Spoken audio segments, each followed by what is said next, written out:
imana dicandakan, nikmat hartana dicandakan, kumargi naon eta jalmi teh midamel dicandakan ku Allah eta nikmatna nyaeta sababna jalmi teh dicandakan nikmat ku Gusti Allah teh hiji jalmi teh kurang syukur ka Gusti.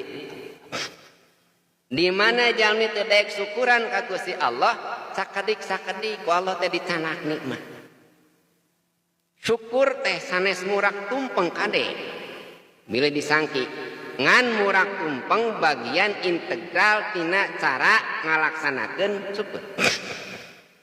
Syukur teh saya ngucapkeun alhamdulillah sanes syukur teh. Tapi mencapkeun alhamdulillah teh bagian integral tina cara pelaksanaan syukur. Tadi syukur anu salasna syukur mah nyaeta sorful abdi ala jami ma an'amallah alaihi biridoh, ngagunakeunana hiji hamba kana nikmat Allah dina ridho Allah eta syukur disebutna teh.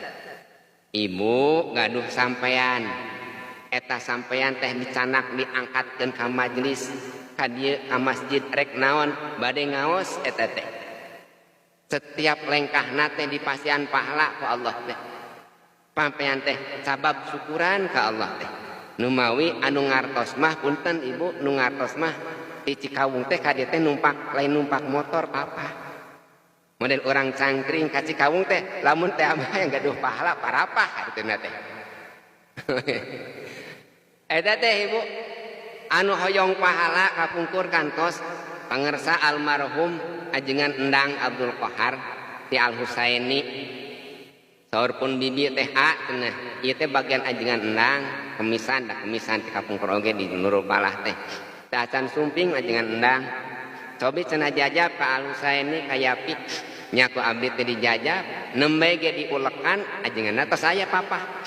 Pangarsa waktosna pangaosan saur abdi teh. Di antos ku ibu-ibu irang sareng kana motor. Bahasa anjeunna kumaha? Ah wios weh bade papa weh lebar ku pahala. Itu bahasa. Dicana kana motor teh alim, naon?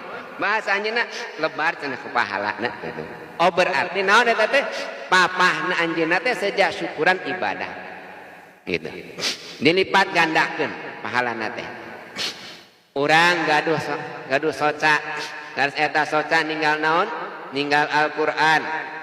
Ninggal anu sae, nonton anu sae, nu ngalaksanakeun taat ka Gusti Allah, tah soca teh keur syukuran ka Gusti Allah. Urang dipasan nikmat tiasa nyarios, eta cariosan urang teh teu ngaraheutkeun hate batur, tara ngagunjing batur, tara ngomongkeun kagorengan batur, tara mitnah batur, tara dengki iri dengki ka batur, ucapanna teh istuning ucapan sae we.